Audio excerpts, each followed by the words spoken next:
Hey, it's been a while since I've done a Deep Thoughts video, but I thought it was probably a good time to do one based on just a lot of questions I'm getting both through Patreon, email, comments in videos, just from various places. And it's a subject I've addressed before, but I think I want to kind of approach it a little more directly, maybe a little more forcefully if you'll allow me to. And that's the idea of basically stop being afraid to grow.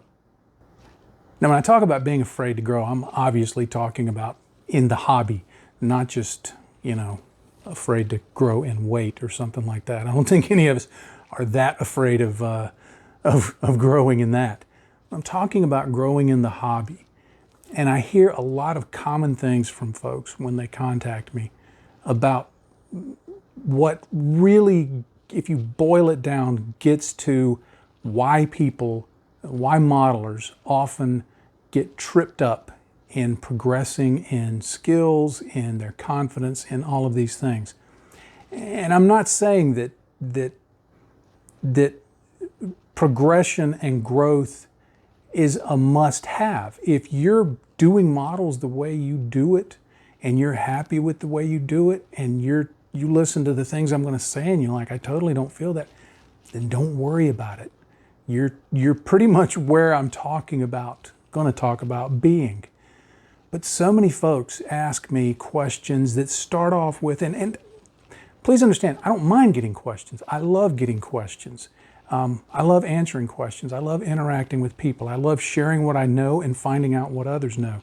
So this is not about cutting off questions, not at all. But the root of so many of them come down to, am I allowed to? Or, how do I know if? Is it okay to, whatever the thing may be? How do I deal with what others are saying? There's a common thread among all of, or most of the questions that I get. There's some that are just very obvious. What color paint did you use there? What product did you use there? I can't get that product. Is there something else you can recommend? So I'm not talking about those.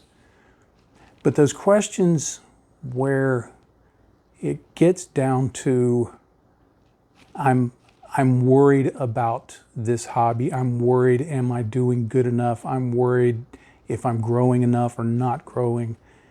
I'm concerns that I don't think necessarily are beneficial for the hobby to an extent.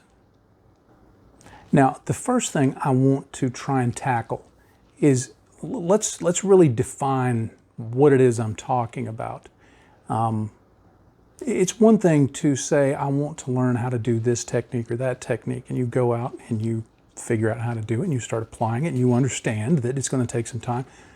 That's what I'm not talking about. If that's how you approach it, you're already doing what I have notes about. I have notes.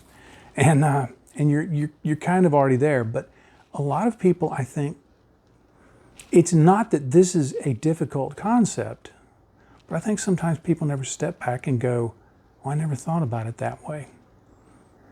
Now, the first thing, in terms of growing in the hobby and growing in your confidence and your ability to do things, in your ability to execute on plastic, what's in your head, I think the first thing I would say is don't be afraid to try new stuff. I have so many people that ask questions, and some of them I see the questions over and over. It may not be the exact same question, but the nature of the question is the same. And I would say, if you're looking at something and going, I just don't know if I can try that, try it. And I'm saying that kind of forcefully. Just try it. Stop worrying about it and try it. Now, I get if, you say, well, but that requires some kind of equipment that's expensive or something like that. I'm not talking about expense. If expense is an issue, hey, that's something you may or may not be able to get around. But like one of the things that's still difficult for me is painting faces, painting flesh. So I force myself, both in video and just back here at the model bench working, to paint faces. Am I good at it? No, I am awful at it. but I can look at the faces that I painted 2 years ago and the faces that I paint now and come to the conclusion, hey, they don't stink quite as much. So in overcoming it, I have to face it. I have to do it. I have to stop being afraid of messing up faces and get to painting faces. Now, if you're needing a framework for how do I test something new? How do I try something new? I don't even know where to start. First, research it. If it's a product, read about the product. How do other people use that product? How does the model company say you use it? How do other modelers say you use it? See how different people use it different ways. Research it a little bit. Then think it out. I think this is a step that a lot of people completely bypass, though it should be the simplest thing and a very obvious thing. Think it out. Before you start doing it, think about what are the properties of the product? How do those properties interact with the things that are already on the model? You know, is it acrylic? Is it lacquer? Is it enamel? Is it harsh? Is it gentle? Is it caustic? Is it not caustic? Research those things. Think it out. Kind of war game it in your head. Run it through. What's it going to be? Think it out. What it's going to be like trying that. And then you can foresee potential problems that you may need to look further into. And then finally, once you've thought it out, try it out. But don't necessarily take that model that you're working on, that you're really concerned about having it look a certain way, and maybe you're wanting to enter it into a contest or something like that. Don't try it out on that. Have an old model standing by. I've got an old Hobby Boss F6F Hellcat, 72nd scale. I have primed that thing over so many times and applied so many products and so many techniques and used it for demonstrations and tests, and I just beat the thing up. And then every time I get enough stuff on it that I have no more surface to work on, I sand it back, prime over it, and you keep using it. Maybe you don't have another model. Go to the dollar store, get a cheap toy, prime that cheap toy. Do something to act as a test bed and try not only the technique that you're looking at and the product that you're looking at, but try it different ways. Test the limits. How much can I thin it? How thick can I put it on? What's the drying time? What happens if I put something over it? What if it goes over this or goes over that? Like if you're wondering whether a particular weathering product is going to interact with, say, a lacquer finish, then put some lacquer paints down and put the stuff over it. Watch it. See what happens. Do the kind of application that you would do with the model, and then maybe do one that's way over the top. Just slop the stuff on there and see what happens. What are the limits? What are the boundaries that I can get away with in this? Trying it out will then give you the confidence and the knowledge that you need to then go on and try it out on a model for real. Now, something to keep in mind when you're trying new things, and I see this so many times. Somebody will read about it, they'll ask questions about it, maybe we'll talk about it, maybe we'll exchange some emails about it. And then they'll try it one time, and they'll come back and go, well, it's obviously not a good technique or a good product because it didn't work. And sometimes I don't say anything, sometimes I say it gently, sometimes if I know them, I basically ask the question, who do you think you are? Do you think you're so good that the first time you try something, that you go from 0 to perfection in your first attempt? Really? I mean, I started to say not to sound too harsh, but no, I think a little bit of harshness sometimes helps us evaluate ourselves.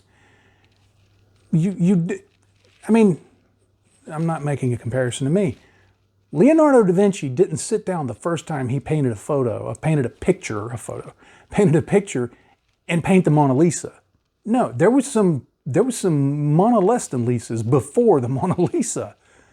You know, you look at any of the people that we see on YouTubes, whether it's the Daniel Zamarbides or the Mig Jimenez or Squidmar or any of those folks, Duncan Rhodes, any of them.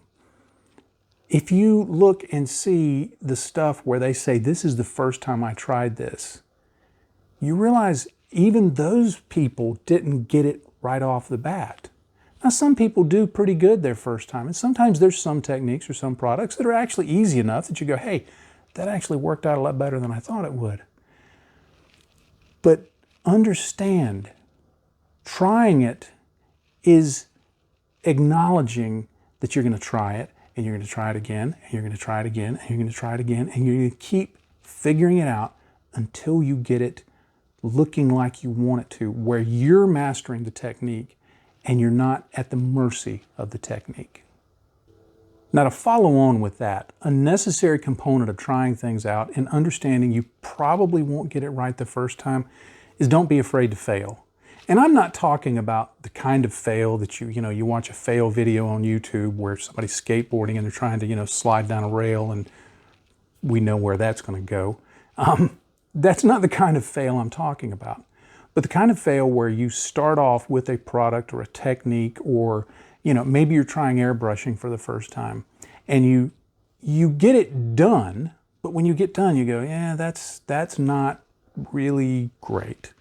The first time, I've talked about this before in other videos, the first time I tried airbrushing, I'd seen all these great airbrush finishes on forums and things like this. This was way back in 2006. And so I finally got an airbrush, and I had read up on it. I thought I understood it.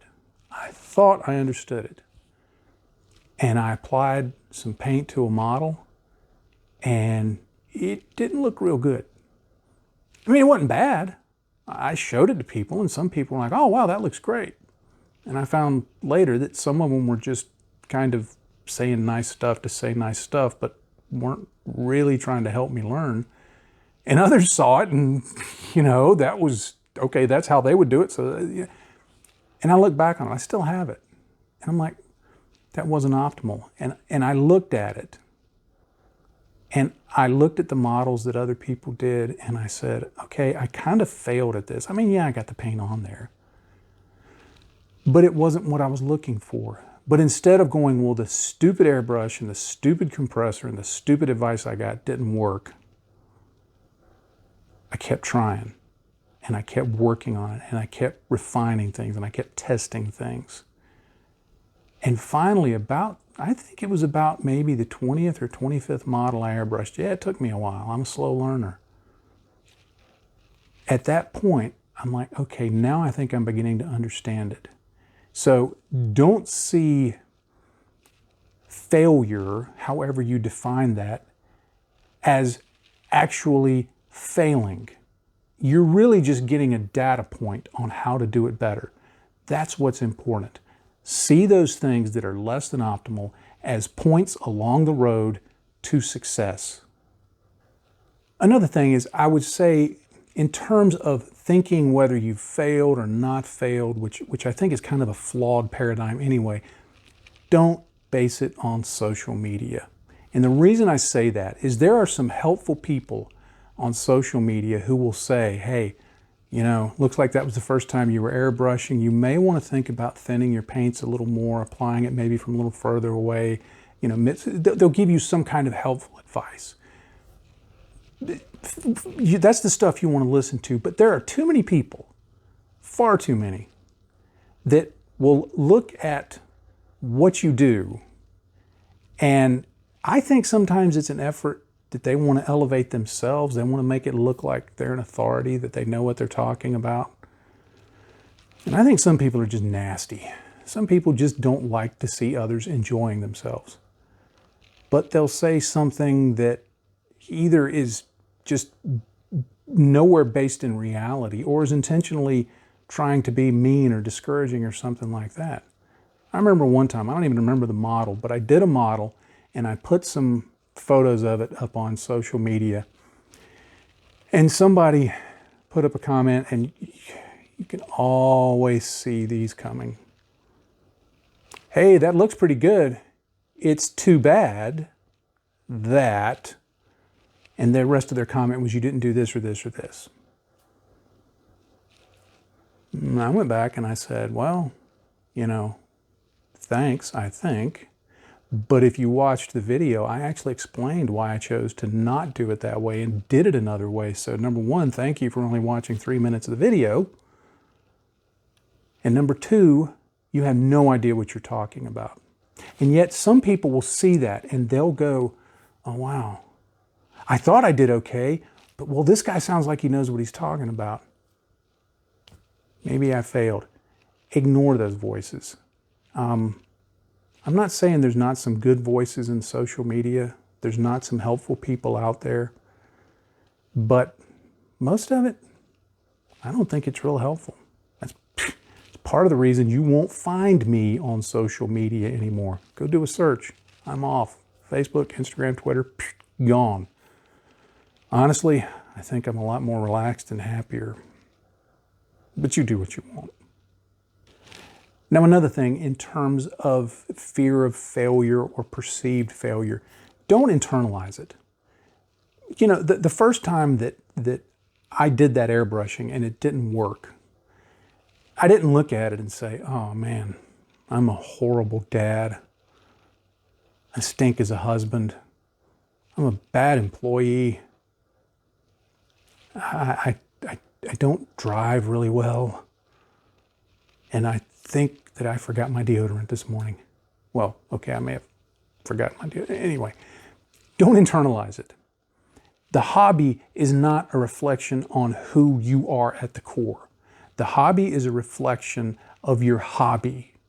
And if you decide, hey, look, I'm going to do this and I'm going to do it at this level and this is how it's fun and I don't worry about what anybody says and I'm happy with this, then do it because you're in the groove.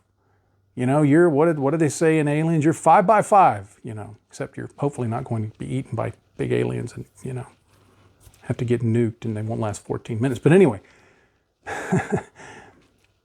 don't internalize it. It's not a reflection of who you are. That's a completely different thing. The hobby's supposed to be about fun. The hobby's supposed to be about relaxation. Now, I would say that part of fun in the hobby is being able to see something and go, ooh, I want to do something like that, and being able to achieve it. And that's where the growth comes in. Growth makes it fun. Growth makes it satisfying. But don't let that growth or that pursuit of growth start letting you be fooled into thinking that there's something less than adequate about you. The hobby doesn't indicate that. There may be things in your life you need to work on, but those are separate issues. When I sit down here, I'm not thinking about what's going on in the rest of the world. I'm just thinking about all I want to do is I want to take a brush or an airbrush and I want to put some paint on something and I want to have a little bit of fun. I want to enjoy it. And whether it comes out good or bad is not a reflection on who I am. So to kind of dig further into, okay, well, what can I do to grow? What can I do to get over fears? What can I do to deal with these things that I've talked about? One is to seek out challenges. What is hard for you, you know? And then decide, do I want to tackle that? I've already given you one example, that of painting flesh. I want to get better at painting faces, painting hands, painting flesh, because I like painting things. I like painting models that have a pilot in it or some crew in it or something like that. So I want those to look nice because I want them to look nice, not because I'm worried about what anybody else does. So I've taken on that challenge of doing that, and I'm putting time into it. I'm putting effort into it. I'm reading about it. I'm learning about it. I'm watching videos about it. I'm doing those things to pursue that. And so I've identified that's a challenge that I want to take on. At the same time, you may look at something that you say is challenging, and you may say, you know what? The benefit of tackling that challenge is not worth the cost. I'll give you another example. When I was building aircraft, and this was when I used to do commission builds, I would have so many people approach me to do a commission build on a resin kit. And I realized the reason people would ask me to build a resin kit on commission was because nobody else wanted to build these resin kits. So I built a lot of really, really, really horrible resin kits.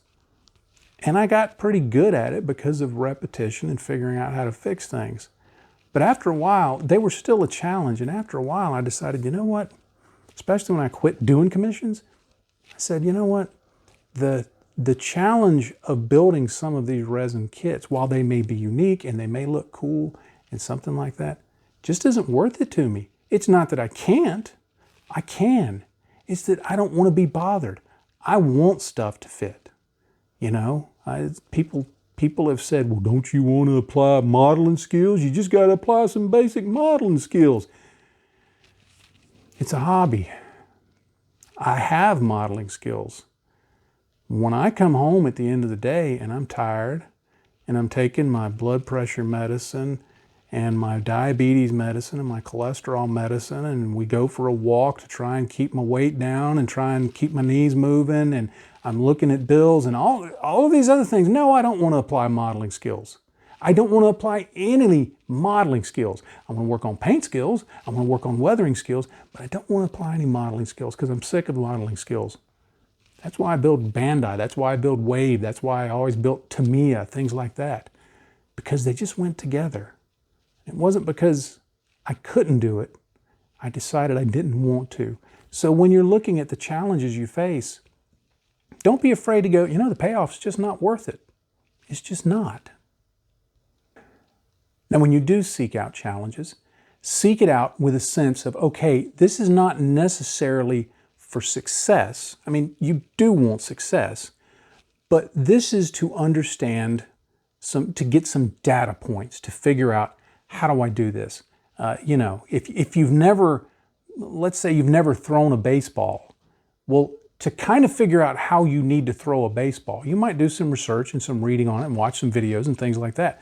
But the first time you go out and throw a baseball, you're really throwing it with the idea in mind of, well, how do I throw this? You've got to know, okay, I'm gonna bring my arm back, I'm gonna throw the ball. How far is it gonna go? What direction is it gonna go? How much do my buddies laugh at watching me throw the baseball? Whatever the case may be, but see accepting challenges as gaining data points. What's the old saying about Thomas Edison, that he tried, 2,000 things before he figured out how to make the incandescent light bulb work? And I don't know if this is just something that came up on the internet or if it's a true comment, and I'm not going to look it up right now. But he said he discovered 2,000 ways that it didn't work. And whether it's a real comment or not, it makes sense. When you're working with, say, a weathering product, there have been times I've tried a weathering product and it seemed to be the way it would work. Maybe I couldn't find any instructions on it, or it wasn't clear instructions. And so I tried and I go, that didn't work. Well, let's try something else. What can I try that does work? And I just keep working my way through it. Sometimes in trying to achieve one thing, you discover something else that you didn't know. It's all data. If you consider challenges as opportunities to gain information, to gain knowledge, it gives it a whole new picture for you. Another thing that I like to do to kind of seek out challenges that helps me grow is I try to just push the limits of what is often called common knowledge. For example, and I've brought this up in videos before, but for example, when I first got into modeling, people started talking about using Pledge or Future as a gloss coat. Now, I thought, okay, I'll try that. And, I airbrushed it on and it worked just like they said. And, that's great. And they said, and you have to leave it drying and curing for a week. So I'm like, oh, well, I've got to, put it in an out-of-the-way place, got to cover it up, can't get anybody get near it, no light shining on it, all of this stuff. And I've told the story before, and it's fairly much this is how it happened. My wife was using one time the Future to actually put it on the floors. People do that for some reason. But she put it on the floors, and after like an hour, she walked across the floor, and I'm like, what are you doing? You didn't give it a week to cure. And she just shakes her head and goes, you poor idiot. Yeah, it's not exactly how it went, but for the sake of dramatization, it works. But the point was, this stuff's designed to be walked on in about an hour. Walked on, okay? So I started pushing the limits of common knowledge. Common knowledge was, well, you need to let it dry for a week. Some said a few days, some said overnight, but it was these long time periods. So I started pushing it and pushing it and pushing it. And one time I was doing a speed build, trying to get a model built, completely weathered everything, an airplane model, decals, everything in one day. And so I started on it. When I put that Future on, I took my airbrush and I used the air from the airbrush to just dry it. And I came in here and I put decals on it. You know what my total drying time for the Future was? 10 minutes. 10 minutes. And I put on oil washes right after the decals. So now I'm not advocating you go do that, because if you're not comfortable with the whole process, it may turn out in ways that you get a lot more data points than you really want. The point being, sometimes challenging common knowledge, or what is assumed to be common knowledge, can help you grow in a lot of ways and help you learn a lot really fast. So don't be afraid to tackle those kind of things. Now, to start drawing this to a close, you've got to accept it as a hobby. Like I've talked about previously, you've got to accept this as a hobby. Yeah, it's one you want to do well in. And, you know, if you're a video creator, if you're a YouTube creator, and this is how you make your living, you have to approach it as a job. I'm not talking to you. You go off and make your video. You know, that's a whole different ball game. But the majority of people that build models, it's a hobby. It's a way to just kind of relax, to have some fun, maybe to do some things that you do with friends and you have something in common. It's just an enjoyable way to pass time. Remember, it's a hobby. Even if you're doing it for a contest, relax.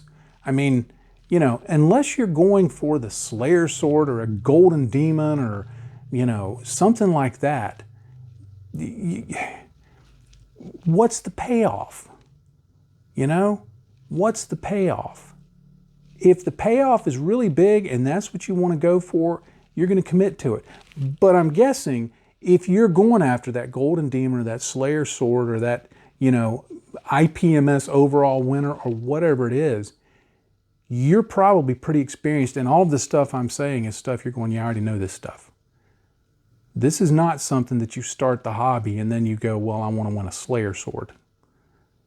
Accept that it's a hobby, and there's a certain point that you just have to go, if it's causing me heartburn, if it's causing me to lose sleep, if I'm sitting outside an IPMS contest, mad at the club president who's running the contest because they did something with the rules I didn't like, so I'm a grown man sitting outside of the venue crying because I didn't get the award that I thought that I should get, something's off the rails. Something's off the rails. Along those lines, to kind of, and this will be paraphrasing because I don't remember the exact quote, but Bob Ross, that does the paintings, you know, the happy little trees and all of that. And I love I highly recommend watching his videos, whether you do that kind of painting or not. You can learn a lot from it. But in one or more of the videos, he said something to the effect of, never be happy with your work. Always strive to do better, because if you ever get to the end of it and you've done perfect and you feel like I can't do any better, he said you need to quit and go find something else. And I think that's the way it is with this hobby. It's a hobby. You're never going to reach perfection. There's always going to be something for you to strive for. So keep that in mind. Give yourself a little bit of grace in how you approach the hobby. One final thought, and this one may be a little challenging. I know when I first encountered this thinking, it was challenging for me, but it helped me when I really considered it.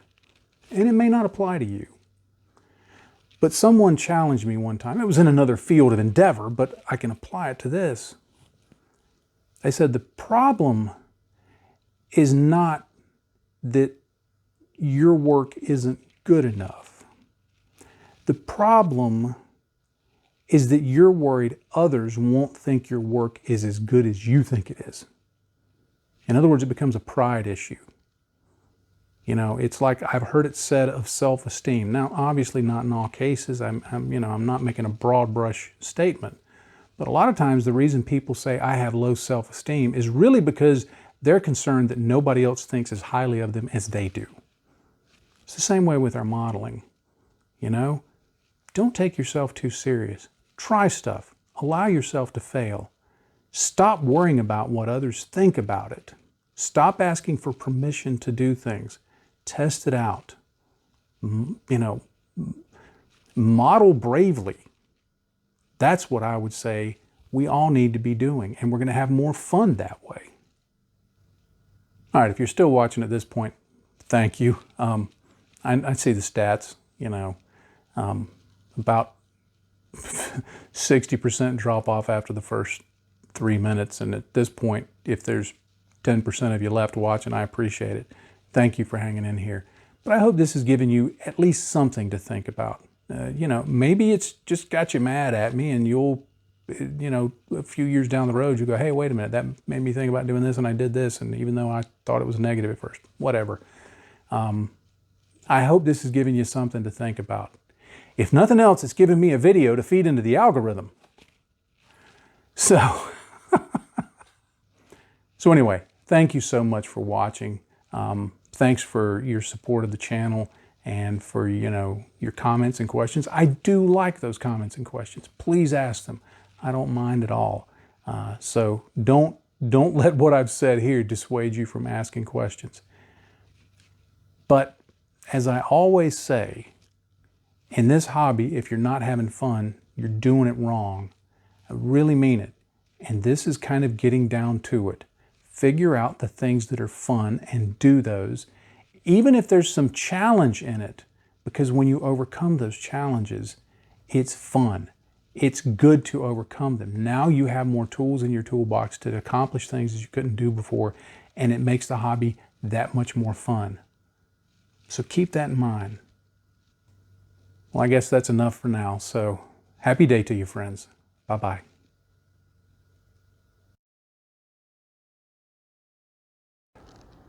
Hey, hey, hey, hey, hey, hey, hey, hey,